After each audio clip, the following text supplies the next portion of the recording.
Dans le rôle de Matteo, Mathieu Pucci.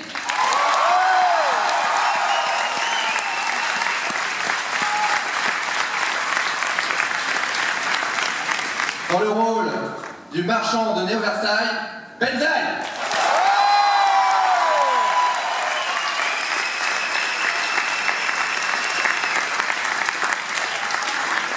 Alors vous n'avez pas encore vu, elle apparaît dès l'épisode 2, dans le rôle de la baronne de Néo-Versailles, Céline Tran.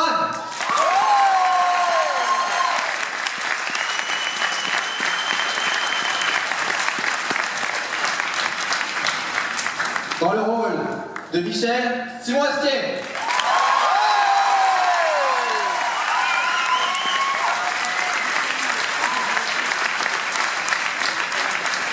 Et dans le rôle du docteur Henri Castafolt, mais aussi du docteur Vander Castafolt, Sim.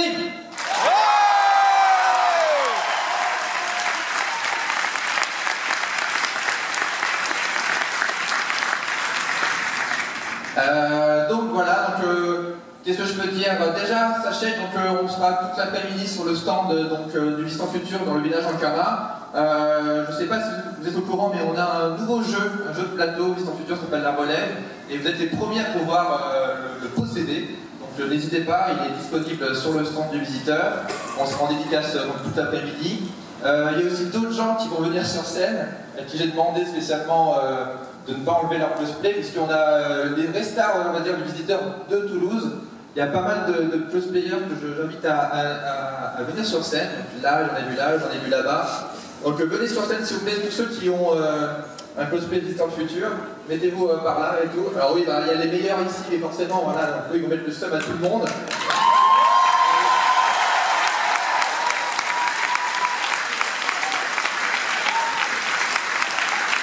Alors oui,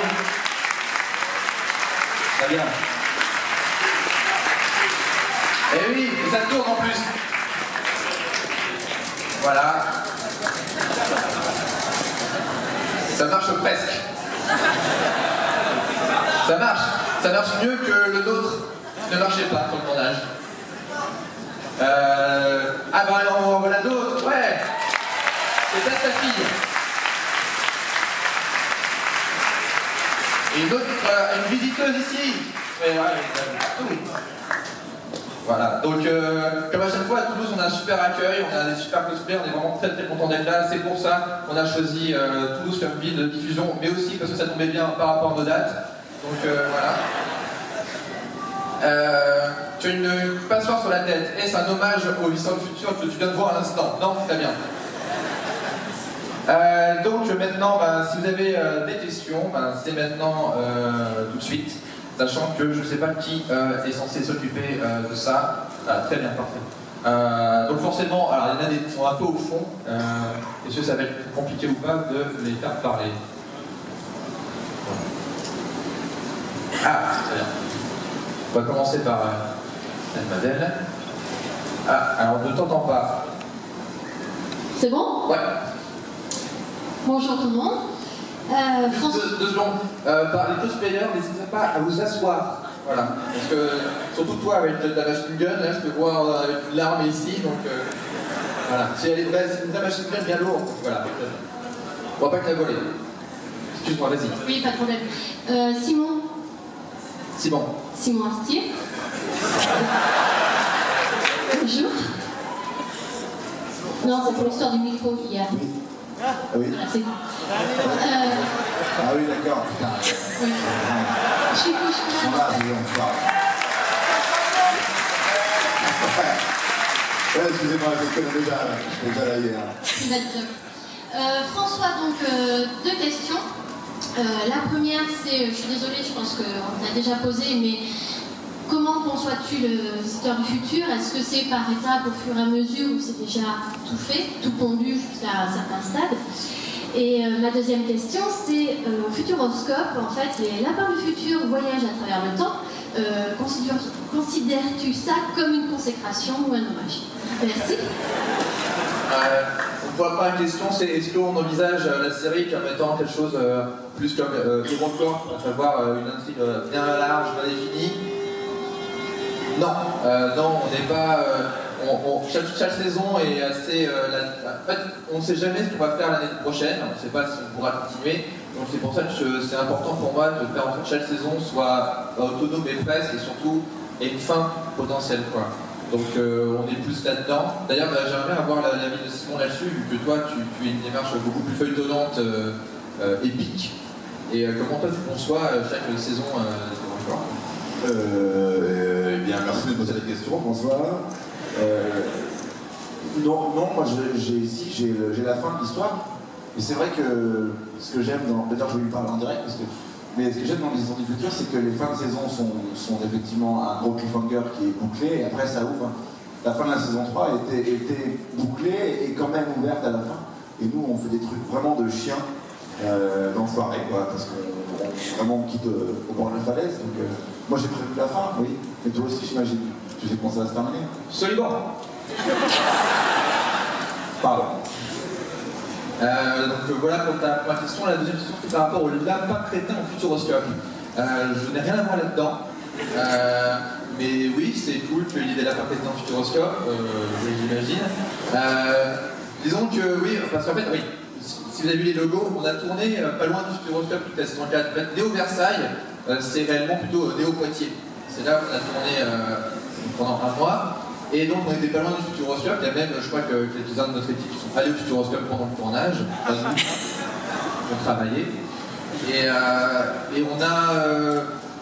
voilà, c'est des gens, forcément, il y a toujours eu la blague du visiteur du futuroscope, etc. On sait pas trop, voilà, ce qui est sûr, c'est que les lapins crétins pèsent plus dans le game que le visiteur du futur. Voilà. Oh, voilà, mais n'hésitez pas à envoyer des lettres au futuroscope. Très bien, une autre question s'il vous plaît. Alors non, oui. Oui, ici. Alors tu es en... Enfin là, j'étais venu une année, oui. Vous avez bien aimé le pneu. Ah oui, mais là c'est level up là. D'accord. Tu aurais pu être un habitant de Néo Versailles. Ah, ça serait intéressant. Donc, moi comme question, c'est qu'on a déjà vu dans d'autres web-séries le visiteur intervenir, mais vraiment de façon primordiale pour la campagne, enfin, pour la suite du scénario. On l'a vu dans la Flanders, on a eu un clin d'œil dans Aérocorp. Et est-ce que l'inverse pourrait être envisageable, genre de la Flanders Alors, disons que pour la Flanders, c'était normal, c'était un peu logique le visiteur par exemple, parce que c'est un univers déjà de crossover, où t'as Superman, t'as Batman dans cet univers, donc le visiteur peut être dans celui-là. Pour HeroCorp, c'était intéressant que le visiteur apparaisse, et dans le module, il apparaît dans la web-série préquelle de la saison 3. D'ailleurs, c'est peut-être la première fois où je fais un crossover où j'envoie mon comédien en disant hey, vas-y, c'est vachement bien. Il fait cool, tu seras là. Je fais non, tu te démerdes. Et est-ce que tu peux nous parler de ce crossover du tournage? C'est tout le jeu où je n'ai pas vu en fait, j'ai vu le résultat. C'était bien. Mais ça s'y prête en fait, j'ai l'impression que le personnage du visiteur peut, mine de rien, aller après, peut-être tu peux pas aller chez Sam de ménage, un truc comme ça, parce que... Pas de spoil, s'il te plaît. Pardon. Et il s'y prête vachement. Le crossover, en tout cas dans les séries de genre en France, j'ai l'impression. Oui, j'ai l'impression. Après, on va pas le faire avec tout le monde et n'importe où, dans n'importe quelle condition. Voilà, mais c'est possible parce que c'est ce personnage-là qui peut faire ça. Parce qu'il apparaît de nulle part en fait, donc il y a un côté un peu magique, voilà. Mais par contre, c'est pas vraiment un crossover, mais est-ce qu'on peut dire, parce que je sais pas si vous avez remarqué, on a le personnage de Benzaï dans la saison 4, qui fait le rôle d'un marchand, et pour le coup, j'ai été un peu fainéant parce que quand je l'ai appelé, je lui dis hey, on va tourner près de chez toi, ouais, tu peux venir sur la saison 4? Il fait oui. Écoute, j'ai un rôle où en fait c'est ton rôle de hardcorner mais dans le futur.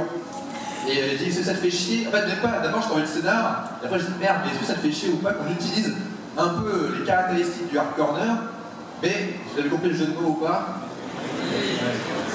Ils sont bien, ok. Donc c'est vrai que c'est un peu un crossover temporel, puisqu'on peut dire peut-être descendant, j'en sais rien, on sait pas. Ouais, c'est ça, je pense que les gens peuvent se dire, ouais, mais c'est un des descendants du personnage du hardcorner. Je pense que c'est pas encore trop vraiment assumé comme crossover, c'est plus un gros clin d'œil. Tant mieux si ça vous a plu, honnêtement. C'est vrai que sur le coup, j'étais là, ouais, mais après les gens vont peut-être on me donnait que des rôles avec des perruques à la con et tout quoi. Du coup, j'espère que ça vous a plu, j'espère que la suite vous plaira du personnage. Ok, bah, c'était vraiment cool à faire, merci de m'avoir permis de piller ton univers. D'autres questions? Ah il est plus près. Vas-y. Est-ce que vous allez faire des peluches?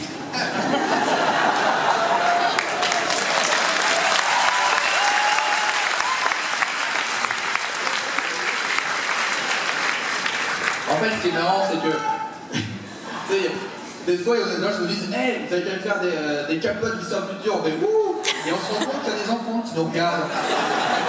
Et là, je m'en rends compte réellement, en fait.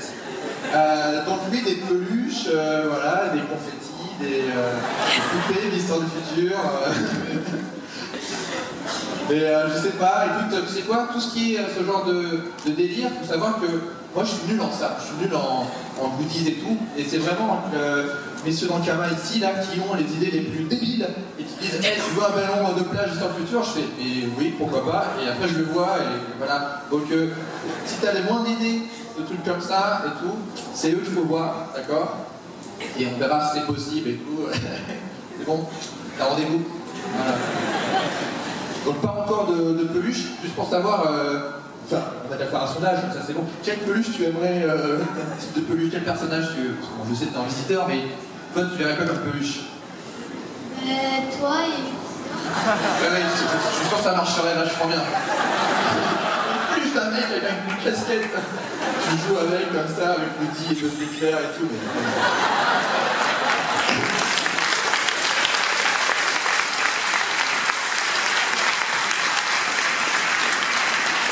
C'est gentil, merci. D'autres questions? Oui, oui, voilà. Bon, Mathieu, faut que je te mette ta race à un bras de fer. T'es prête? On est prêt? Est-ce que t'as les bonnes accepter? Nous assistons à un suicide en direct.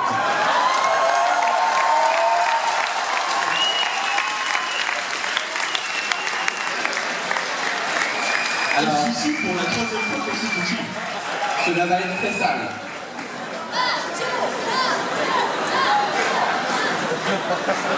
Donc les enfants, ne regardez pas. Alors, qui est en faveur de Mathieu? Qui est en faveur du challenger?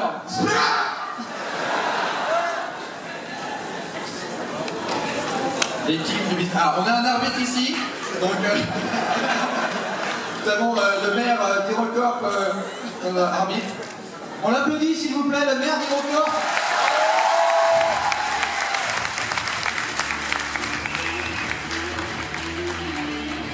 Ah ouais. Attention, je sais pas. 3, 2, 1, action.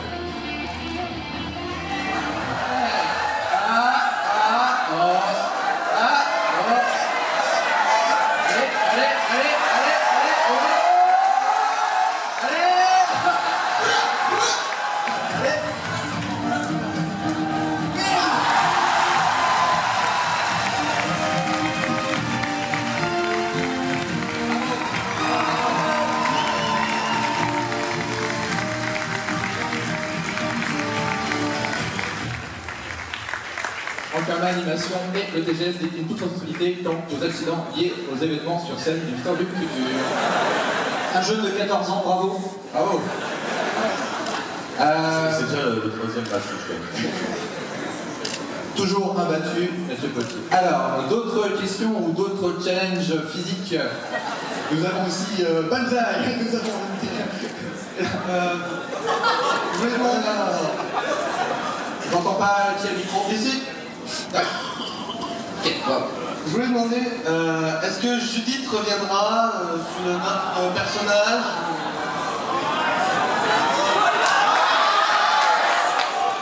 Toi, tu le penses pas? Ah mais elle est là! Elle est là! Oh merci, tu es venu parmi nous. Non. Mais en fait j'avais répondu à la même question à Nantes. Ça va être très gênant. C'est oui, mais c'est pas grave, parce que maintenant, vous pouvez voir Justine Le Petit dans les records. Mais elle est morte. Oups. Et là-dessus, maintenant elle a une réputation, Slim. Justine, par rapport au monde des séries. Voilà, je comprends pas. C'est un peu parce que vous avez dit, un peu la Kelly de la web série. Ouais, non, le Sean Bean aussi.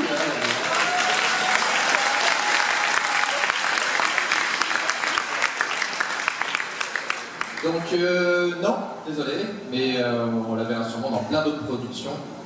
Je sais que récemment, elle va apparaître dans les prochains stages de mon frère, qui fait un groupe qui s'appelle Suricat.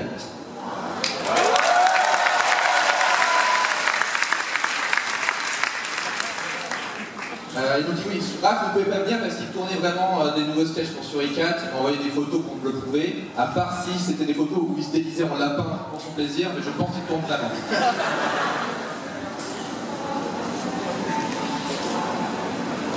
Oui, oui, voilà. Oui. Donc, salut François, merci d'être là pour la 3e fois consécutive au TGS. C'est un plaisir. J'espère que vous avez tous passé un bon voyage depuis Paris. Oui. Ben, comme chaque année, j'ai 3 questions. 3 questions connes.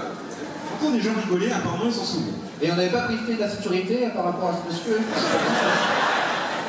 Non mais je passe toujours. Alors première question pour Mathéo. Ben, il m'a donné une petite idée petit. Qu'est-ce que t'en penserais d'une peluche Mathéo? Peluche Mathéo. Ouais. Pour les enfants? Oui. De quel type? Pas une peluche, mais ouais, c'est ça sympa, je pense. J'aimerais beaucoup jouer avec ma propre peluche. Moi, j'ai toujours rêvé d'avoir un Popols. Et je verrais bien un Mathéo qui se replie sa carapace, je sais pas. Popols Mathéo. Ouais, très sympa. À la fois doux et musclé, tu vois.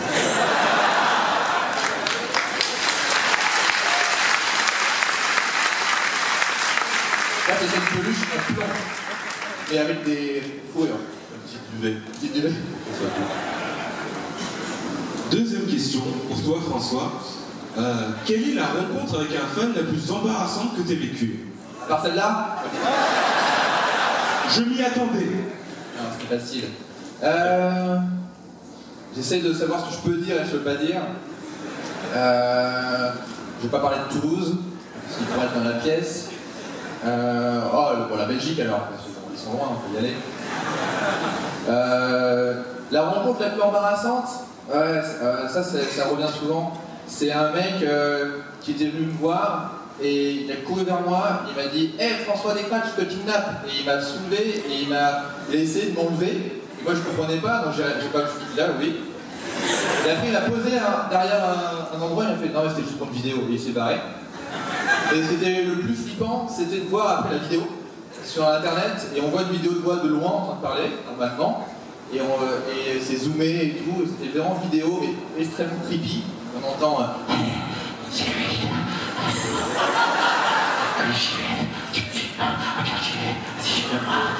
et après on le voit dans le fond en train de faire ah c'est très drôle. Voilà. Donc ça c'était un peu embarrassant, ouais. Je te plains. Merci. Troisième et dernière question pour Slim. Lors de ma dernière intervention, tu as répondu à l'une de mes questions en me disant, je cite, la destinée de l'homme, c'est de se branler.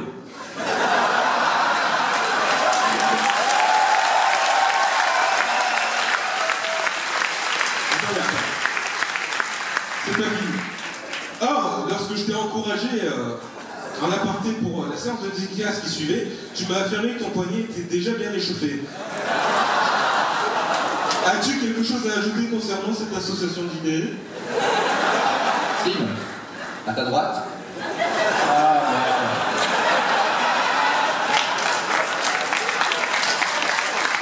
Je dis pas qu'on doit rester. Du coup, je suis un peu emmerdé parce que. Ça va les enfants? Ouais. Alors non, je confirme ce que je te disais, mais je te conseille aussi d'adjoindre l'aide d'un ami éventuellement pour maximiser le résultat. Ou alors, et ça c'est un conseil d'un bon ami qui est... Ah non.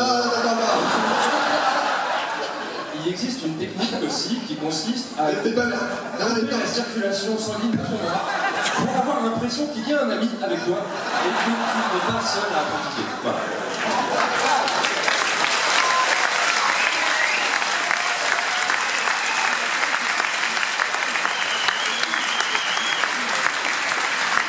Merci beaucoup pour ces conseils de maître en la matière. Vivement l'année prochaine. Hein. Quel intérêt? Une question. Ok. Bonjour François, bonjour à tous. Merci déjà pour la saison 3 qui était d'une très grande qualité. Donc ça fait plaisir de voir que vous faites toujours du bon boulot. Et j'aurais une question, toi François qui es fan du Docteur. Est-ce Docteur que... Who, du Ouais. Docteur Staffold. Non, le Docteur Who, le Docteur Who. Ouais. Est-ce que tu fais parfois un parallèle entre ta série et Doctor Who, vu qu'on peut partir du principe que c'est un peu le même personnage, vu que tu peux voyager dans le temps et l'espace, tu t'es limité à 500 ans dans le futur, mais est-ce que tu envisages de peut-être faire, sans rester sur le visiteur, sur une autre série, dans le même principe que le Docteur? Alors, ce qu'il faut savoir par rapport à Doctor Who, c'est que je ne connaissais vraiment pas la série à part de nom avant de commencer le visiteur. J'ai commencé à regarder Doctor Who au bout de la saison 2 et 3, et je suis très fan, et j'ai tout vu à partir de reboot, quoi. C'est vrai que surtout les dernières saisons m'ont influencé, mais pas forcément dans là où on pense, parce que je suis plus fan du premier showrunner qui s'appelle Russell T. Davies, que de Moffat, qui est un très bon scénariste, mais je trouve que d'un point de vue général, bon, ça c'est mon avis personnel, il y a des cafouillages, et ça m'inspire un peu en me disant, ok, là, ils ont... ouais, en fait, Moffat, mais... Non, c'est un très bon scénariste, mais c'est vrai que je vois parce que des fois quand je vois dans Doctor Who des pièges en Caliton ou des trucs, je dis ok, pourquoi ils vont trop loin dans... ils tournent que autour d'eux-mêmes, en fait, que autour du docteur, qui fait des missions sur le docteur. Alors en fait, Doctor Who, l'intérêt c'est que le docteur il intervient dans la vie des gens et pas dans sa propre vie, en fait, c'est moins intéressant, et je trouve que là en ce moment, si vous suivez Doctor Who, c'est un peu que ça, quoi. Et c'est pas hyper bien fait, je trouve, à tous les niveaux, donc ça m'inspire, parce que je me dis, ok, il faut pas forcément aller trop là-dedans, d'un côté sur-mythologique du personnage en lui-même, qui se regarde lui-même et qui est maintenant à des doubles de lui-même, etc. Donc ça m'inspire pour... Même si c'était bien, ça m'inspirait pour faire autre chose, quoi. Et finalement, j'essaie de justement, au contraire, de ne pas copier et de faire quelque chose de différent. Notamment par rapport, d'ailleurs je réponds à cette question parce que je suis sûr qu'on va la poser, par rapport au nom du docteur, et vu que le personnage n'a pas de nom, est-ce que le visiteur a un nom, etc. Et dans Doctor Who, je trouve que c'est pareil, ils en font tout un pataquès pour pas y répondre et tout, etc. Et je me suis dit, dans le visiteur, on va pas faire ça. Voilà, on va pas dire, oh là là, le nom du visiteur, c'est la réponse aux questions de l'univers et tout ça. Non, voilà. Donc, parce que le fait qu'il ait un nom ou pas de nom, ça ne change pas la série pour moi, quoi. Donc on va pas aller là-dedans parce que Doctor Who le fait déjà et ça sert à rien de refaire la même chose, quoi. Voilà, pour répondre à cette question.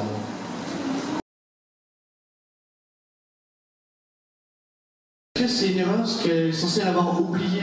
En fait, pour moi, alors bon, ça va être très chiant, attention, dans la mythologie du Visiteur Futur, en gros, les couches de réalité se superposent dans le cerveau, mais on n'y a pas forcément accès, à part dans les rêves ou quand t'es un peu éméché, etc. C'est pour ça que Matteo, dans la saison 2, se souvient de sa vie d'Ablette temporelle, et que dans la saison 3, quand elle est bourrée, elle a des flashs de cette autre vie, etc. Et ces flashs se réveillent à des moments, voilà, c'est comme une vie intérieure. Et dans la saison 2, elle a ce flash à la fin de la saison 2 quand elle voit Matteo en train de se faire buter. Donc elle a accès à ses souvenirs, quoi. Mais c'est dur pour elle de les comprendre et tout. Donc oui, elle s'en rappelle, mais elle n'arrive pas à les comprendre elle-même. Voilà. J'ai essayé de répondre de façon simple et pas trop chiante. D'autres questions aux comédiens et comédiennes? Oui. Bonjour. Oui. Alors, on ne voudrait pas non plus spoiler tout le monde, parce qu'apparemment on en parlait par rapport au nom du voyageur. Mais on a une question sur un nom qui apparaît dans un épisode, qui est William Hunter. Ah putain, ouais. La vraie réponse, c'est quoi? William Hunter, à la base, c'est un fan qui a posté une... En fait, dans l'épisode, j'essaie de me rappeler, dans l'épisode 8 de la saison 1, il y a un moment, il y a le visiteur qui prend en photo Raph et qui dit t'as mis sur Facebook du con. Et en fait, le jour d'après, il y a un fan qui s'appelle William Hunter qui a pris le screenshot et qui l'a mis sur Facebook. Et j'ai fait ah mais c'est marrant, je vais dans l'épisode 10, je vais en parler, je vais faire un screenshot de ce tagage sur Facebook. Ce que j'avais oublié, j'ai pas vu que le mec avait laissé son nom en fait, enfin, son pseudo j'imagine, parce que personne s'appelle William Hunter, c'est beaucoup trop stylé. Et après les gens disent waouh, c'est le nom du visiteur, et j'ai fait absolument. Mais en fait non quoi, donc dans la mythologie du visiteur on peut dire que c'est un pseudo du visiteur, on peut imaginer ça, parce que personne ne peut s'appeler comme ça. Voilà. Je crois que HeroCorp doit partir. On fait des bisous. Excusez-moi, c'est extrêmement impoli, mais il faut que je parte faire la suite de mes événements. Au revoir à tous, bravo. Tu seras où?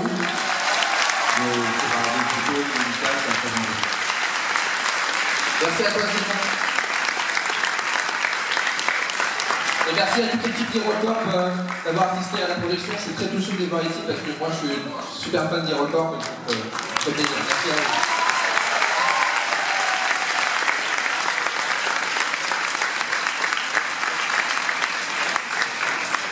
D'autres questions? Oui, aux comédiens, aux comédiennes? Donc, non, là ça va être d'un point de vue technique, tu as commencé à tourner avec quoi? La première saison, on a tourné avec une petite caméra HDV A1. Voilà, super. Mais c'est bon, en gros, en fait, quand on a commencé l'émission Futur, et ce soir, vous allez pouvoir le résumer, on voit une belle différence d'image, mais c'est un truc qu'on assume complètement, et surtout, enfin, moi je trouve ça assez dingue quand je vois des jeunes qui commencent, qui font leur première web-série ou premier court-métrage, qui disent hey, j'hésite entre un objectif à 3 000 € ou à 5 000 €, qu'est-ce que tu conseilles pour faire une bonne web-série? Et j'ai lâché, comment tu peux avoir accès à cet argent? Parce que quand on a commencé, on avait, voilà, ça coûtait rien, j'ai acheté une caméra mais qui était tellement moins bien que les 5D maintenant, enfin les 5D, même n'importe quel appareil photo filme mieux que la caméra qu'on avait il y a 4 ans quoi. Mais comme quoi ça veut dire que c'est pas ça l'important quoi. Donc le matos, l'important bizarrement, enfin la caméra, maintenant tout peut filmer, même ton iPhone peut filmer, l'important ça va être la post-prod, donc ça les gens ils oublient ça, ils investissent tous dans la caméra et tout, et après ils disent j'ai un PC de merde et je peux pas faire le montage, sauf que c'est pratiquement aussi important la post-production. Donc je conseille d'investir vraiment là-dedans aussi, dans des disques durs, dans des PC, ou des Mac, j'en sais rien, parce que les caméras maintenant, ça devient pratiquement équivalent. Et dans du son surtout, parce que le son, plus que tes personnages vont parler, il faut qu'on les entende, et ça il faut que ce soit, enfin c'est très important. Je dirais même qu'en web série, c'est un peu plus important que l'image, dans le sens où sur internet, on a tendance à mettre une fenêtre comme ça, à l'écouter de façon abstraite, et donc il faut que le son soit hyper clair, parce que sinon on ne peut pas suivre l'histoire. Voilà.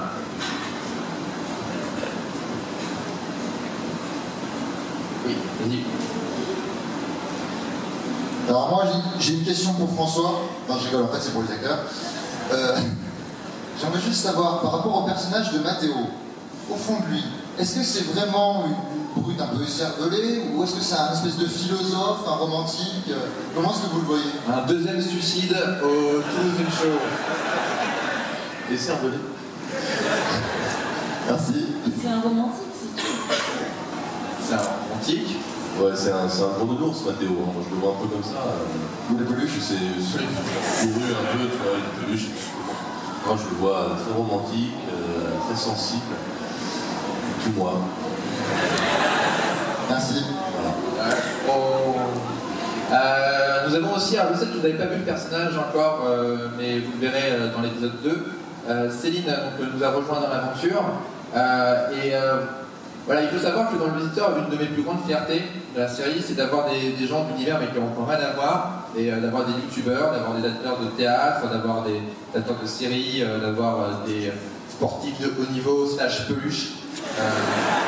Donc voilà, donc, on est vraiment très content d'accueillir Céline. Je veux juste qu'on l'entende au moins une fois pour savoir en gros ton ressenti sur la saison, sachant que tu viens de découvrir les épisodes, enfin l'épisode 1. Et voilà, je voulais savoir si tu voulais continuer quand même, tu étais contente Très bien. Je sais pas quoi dire. Je suis super contente d'avoir pu participer. Moi en fait je suis super fan de la série au départ. Et il y a à peu près 1 an, après avoir découvert l'histoire du futur que j'ai regardé probablement en une seule nuit, j'ai supplié François Oui, oui. Je peux le dire.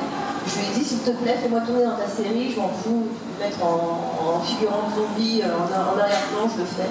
Tout ce que je veux, c'est être sur le tournage. Et moi, à ce moment-là, j'ai fait, je vais pas mettre Céline en figurant zombie, c'est rigolo, mais juste pour nous, quoi. Et c'est en apprenant à connaître Céline, etc., connaître ses délires, ses goûts en films chelous de ninja, que j'ai trouvé ce personnage. Alors c'est dur d'en parler parce que vous l'avez pas vu, quoi, mais je pense que ça va vous surprendre, mais dans le bon sens. Voilà, la baronne de Néo Versailles. Et surtout, un truc qui m'avait fait halluciner, c'est la composition de tarif, c'est que, en gros, on savait que la saison 4 allait être très steampunk. Et à ce moment-là, je vois sur Facebook des photos de Céline, mais entièrement en steampunk, quoi. Ce qui fait que quand j'ai demandé à la costumière de trouver le costume de Céline, j'ai fait, regarde, elle l'a déjà fait. Donc il faut juste changer les couleurs, que ce soit plus lié à la personnalité du personnage, mais globalement, ça marche sur Céline. Donc toi, tu es fan du steampunk depuis avant Le Visiteur. Ouais, carrément. Tu as même fait des festivals de steampunk aux États-Unis. Ouais, je travaille avec des artistes steampunk dans les US. Voilà.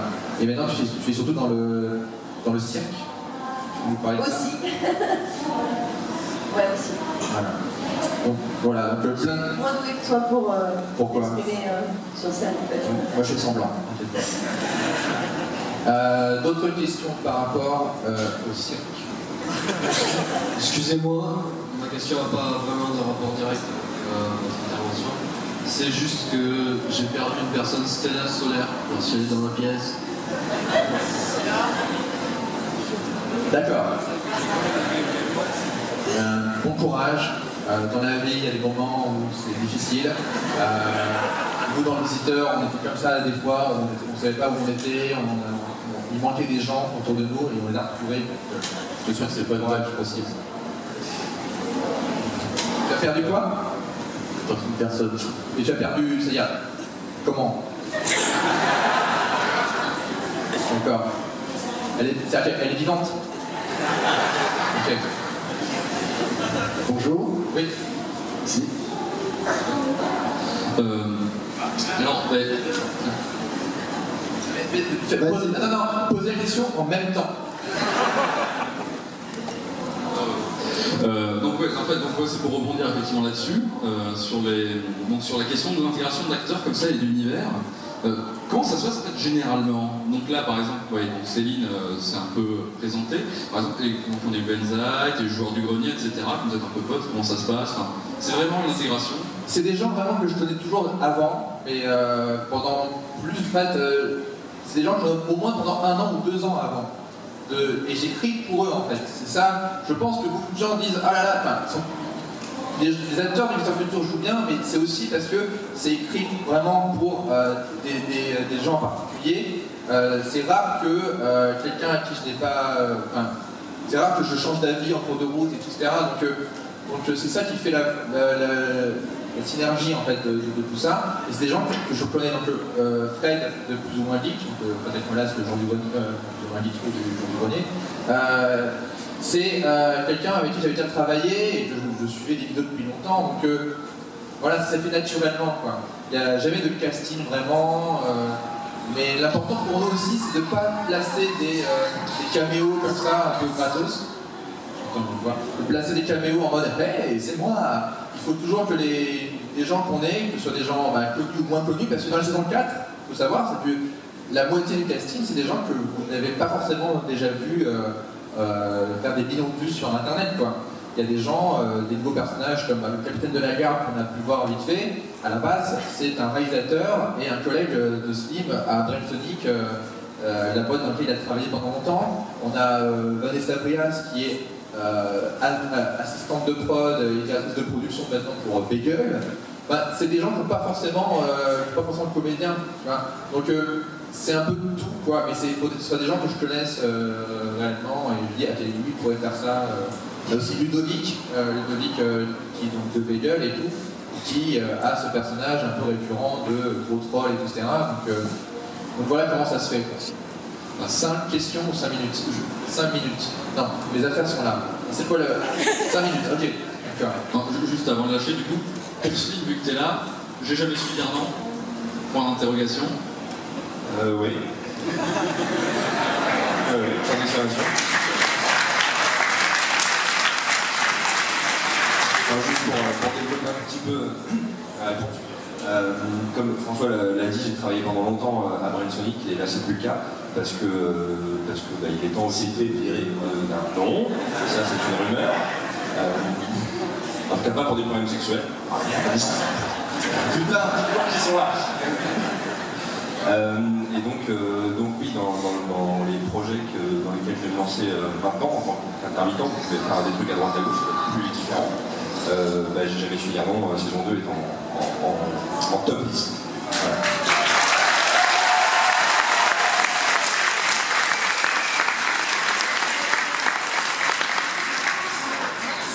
Bonjour, donc déjà merci pour cette saison 4. Cette semaine, il y aura French Nerd qui va avoir 5 ans. Sérieux? Et donc, bon anniversaire déjà.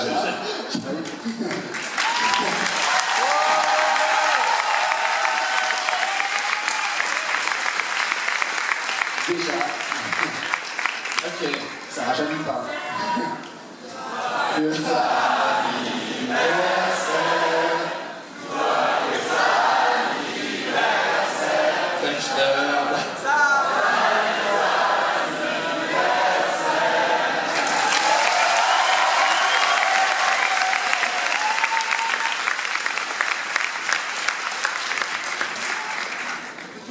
J'ai deux petites questions, donc une pour toi et une pour l'équipe. Donc la première question, ça vient de Yao, un ami suisse. C'est par rapport à Plus ou moins Geek saison 3. Est-ce que tu seras dans tous les épisodes ou tu seras juste en tant qu'invité? Malheureusement pour la saison 3, je ne pourrai pas forcément apparaître aussi souvent. On a David Fesson ici qui va mieux en parler que moi, vu que je n'apparais pas à la fois. David, s'il te plaît. David Fesson de Plus ou moins Geek. Oh, cascade. Et aussi cascadeur. Donc peux-tu nous parler de la saison 3 de Plus ou moins Geek, où la voir et qui y aura dedans? Tu n'y seras pas, François y est pas, parce que tu as trop de travail. Enfin, c'est l'excuse qu'il m'a donnée. Non, François, non, il va venir de temps en temps dans l'émission en tant qu'invité, puisque cette année, il y a des invités qui vont participer. Et ça reprend en janvier avec... tu as un peu fourgué ta place à Rudy de la Flanders, donc Rudy nous accompagne sur la saison 3. Et voilà, la saison est sur YouTube et il y aura forcément des petits morceaux de François. Je lâche le micro. Sinon, je vais dire où est-ce qu'on trouve tous les épisodes? Oh mon dieu, instant promo. YouTube, et c'est sur l'énorme TV, c'est une chaîne gratos, des box free, ADSL et tout ça. C'est dans les bouquets de base et c'est là en ce moment, c'est la saison 2 pour ceux qui avaient pas vu sur Planète, c'est en ce moment. Et la saison 3 donc arrive en janvier. Moi j'ai pu voir les premiers modules d'édition de la saison 3 hier. Et c'est vachement bien. C'est hyper drôle, c'est hyper intéressant et tout. Il y a plein de mini-concepts dans l'émission et il faut vraiment le regarder. C'est vraiment très très bien. Merci David.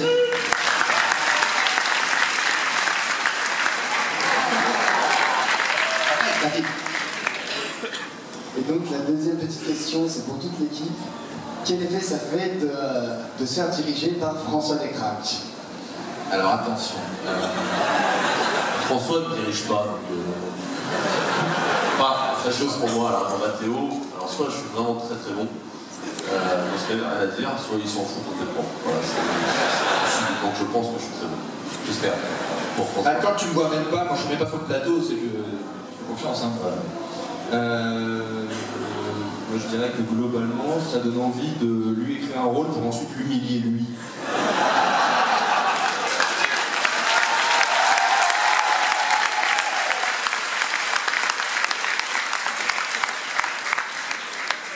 C'est un cercle sans fin où il n'y aura pas de vainqueur, ce film, tu sais. De mort. Je sais pas si ça vous intéresse de répondre. Moi je veux qu'on fasse un film de ninja, François. Ah oui, parce que j'ai eu... On en parle de ninja. Je lui ai fait découvrir un film de ninja que, à la base, Slim avait en sa possession. Je vous conseille tous de regarder ce film si vous aimez le cinéma, si vous aimez Scorsese, les grands films comme ça.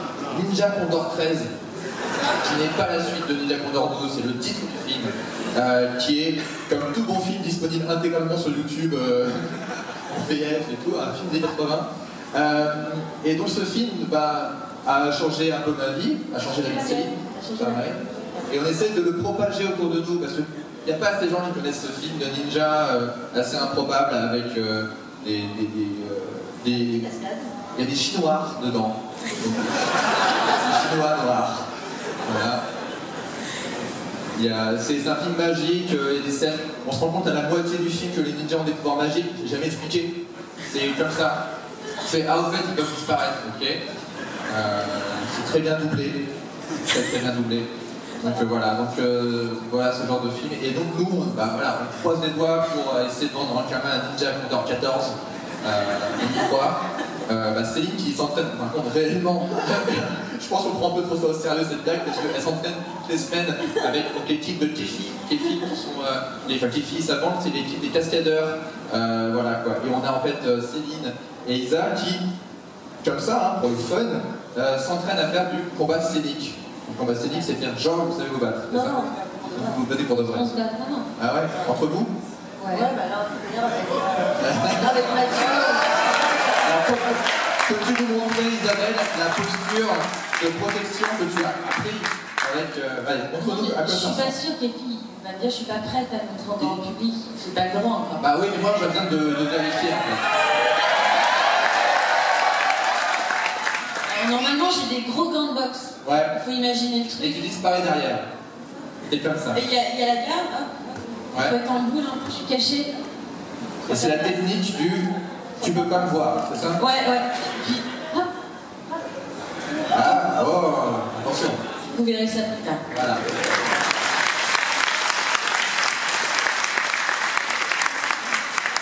Merci. Vous avez peut-être une anecdote sur la direction de François, Isabelle? Non. Sur la direction de François? Ouais, bien sûr, ouais, bien sûr. Ok. Ouais. Merci Isabelle Jadin. J'avais une question à la base. Ah, pardon, j'ai pas entendu. On ne peut pas se battre et répondre aux questions en même temps, d'accord? Quand elle est concentrée, excusez-moi. C'est un vrai ninja. Je suis super focus. François dirige bien. La phrase qui termine même pas sur un point. Il a une énorme...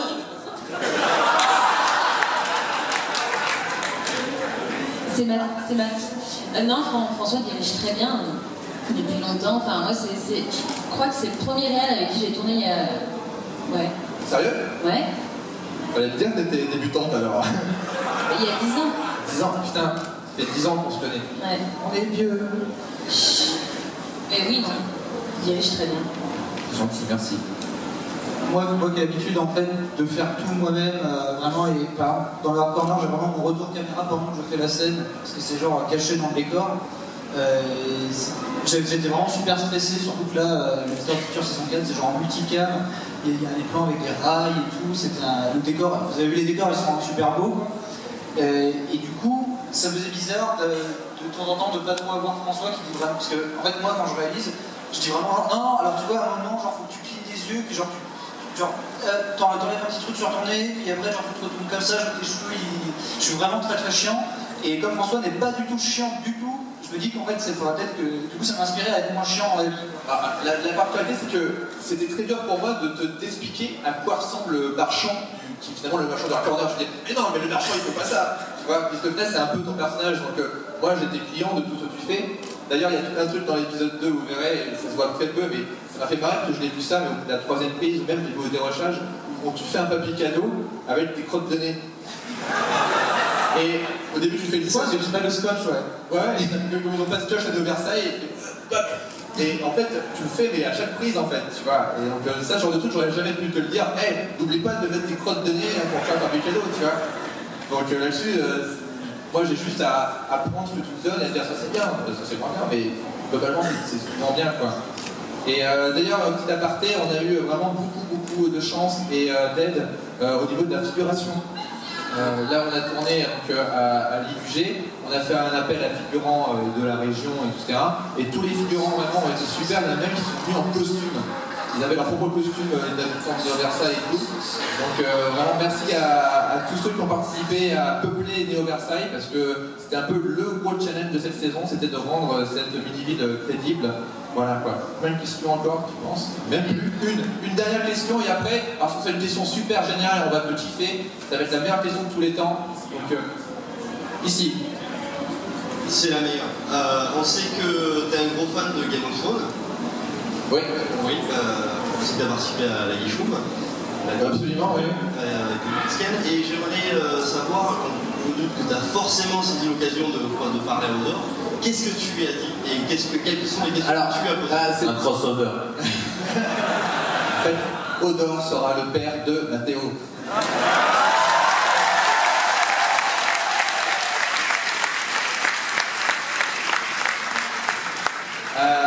Je l'ai vu de loin, j'étais impressionné, j'ai pas eu l'occasion de lui parler. Je suis timide, hein, tu sais. Qu'est-ce que je peux dire d'autre? Ici, à chaque fois, c'est toujours les conventions, notamment à Toulouse. Il y a une grande bande de gens, c'est des copains qu'on connaît, puis t'as des putains d'Américains de ouf et tout, etc. On n'ose pas leur parler de nous, on est fanboy, comme ça, on n'ose pas dire hey, c'est là, Odor et tout ça. C'est des vrais acteurs en plus qui tournent dans des vrais trucs sur HBO, enfin, voilà. Donc c'est dur. Leur taper la discute et tout, on n'est pas encore à ce niveau-là. Voilà. Juste pour vous dire, on sera donc au stand du Mission Futur sur le village Ankama dans le hall 5 l'après-midi pour signer avant de prendre l'avion et tout. Donc merci vraiment à vous d'avoir été là, c'est super fier.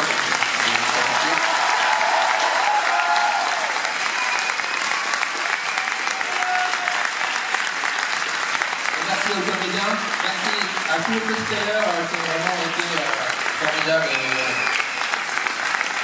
beaucoup. Et merci à Ankama, merci à tout l'organisme TGS de nous avoir accueillis comme d'habitude, c'est un plaisir. Merci à vous.